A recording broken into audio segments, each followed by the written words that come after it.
team really come together as one. Obviously, they're bought into the system that Manny Malhotra and his staff have been preaching all year long.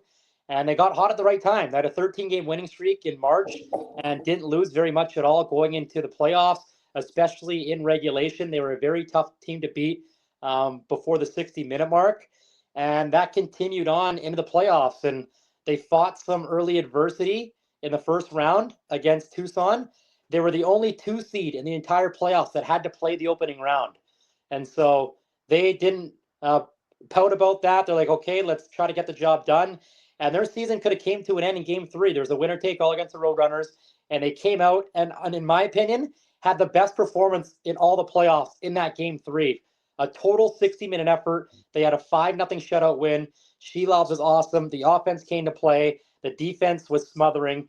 And that really kicked them into another gear going into the second round against Coachella, which has been the best Western Conference team over the past 2 prior years. So they knew they'd be in for a tough battle there and were able to knock them off in the second round and then just kind of snowball from there. They just seemed to get better and better and didn't really look tired, which they should have been because they're playing more games than anybody else in the Calder Cup playoffs. And obviously having a guy like Artur Shelovs in between the pipes is just going to boost the team's confidence because when things weren't going right, he seemed to be there making the saves time and time again.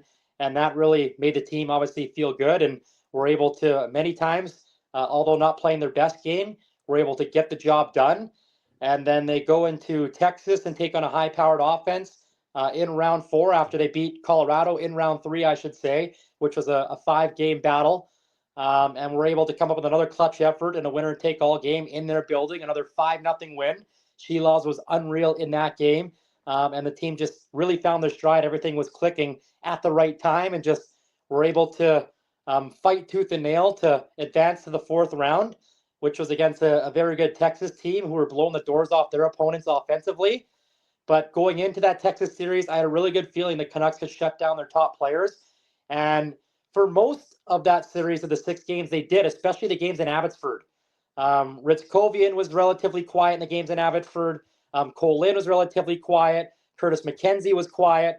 On defense, Capobianco, he's one of the highest scoring defensemen in the regular season. He didn't do much in Abbotsford, but they did get some of their cookies back in Texas where they can control more of the matchups, right? But at the end of the day, the Canucks were better in 6 games.